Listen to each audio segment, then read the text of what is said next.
Mitochondria unless specifically stand, जो कि mitochondria होते हैं वो are not easily visible under the microscope, microscope में वो आसानी से देखने को नहीं मिलते।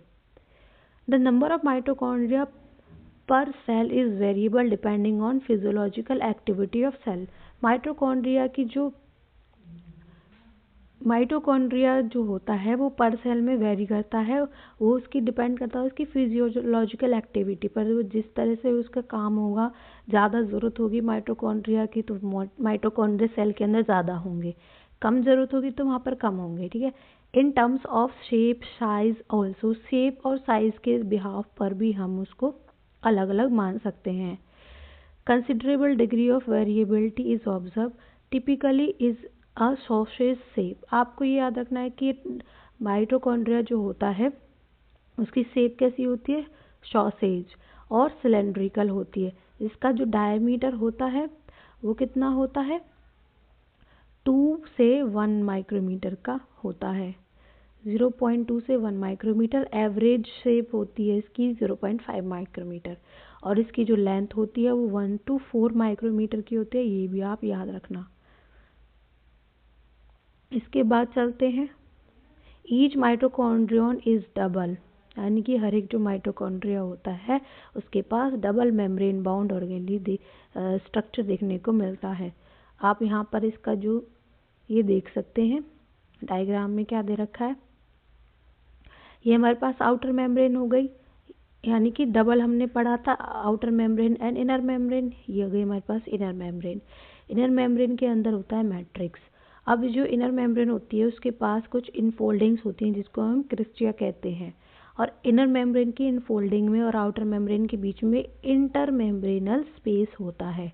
ठीक है, इसके बाद हम आगे बढ़ते हैं, तो ये डबल मेम्ब्रेन बाउंड स्ट्रक्चर होता है। The outer membrane and inner membrane dividing its luminar distinctly into 2 aqueous compartments। तो हमने पढ़ा आउटर कंपार्टमेंट और इनर कंपार्टमेंट देखा। जो इनर कंपार्टमेंट होता है उसमें हमने क्या देखा, मैट्रिक्स। यहाँ से हम इसको हाईलाइट करेंगे। The inner compartment is filled with dense homogeneous substance, जिसको हम कहते हैं मैट्रिक्स। तो 2 लेयर्स देखने को मिली, 2 मेम्ब्रेन देखने को मिली, एक हमारे पास आउटर मेम्ब्रेन, एक थी इनर मेम्ब्रेन। अब इनर मेम्ब्रेन के अंदर जो कंपार्टमेंट था वो किससे भरा हुआ था, मैट्रिक्स से भरा हुआ था।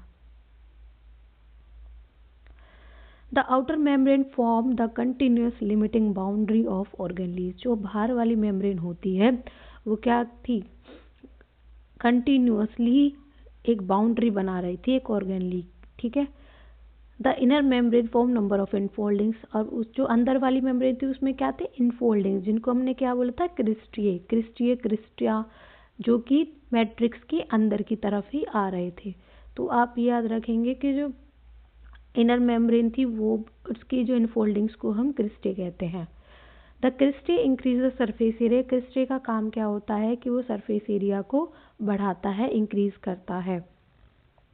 The 2 membranes have their own specific enzyme associated with the mitochondrial function।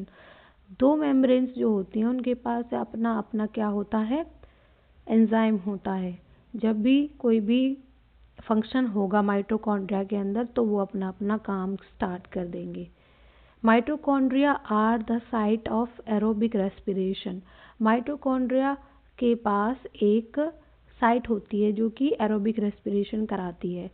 तो माइटोकॉन्ड्रिया एक ऐसी साइट है जहाँ पर एरोबिक रेस्पिरेशन होता है, यानी कि एक एरोबिक होता है, एक एनारोबिक होता है। एरोबिक रेस्पिरेशन वो होता है जिसमें ऑक्सीजन की प्रेजेंस होती है, और एनारोबिक होता है जहाँ पर ऑक्सीजन की कोई नीड नहीं होती।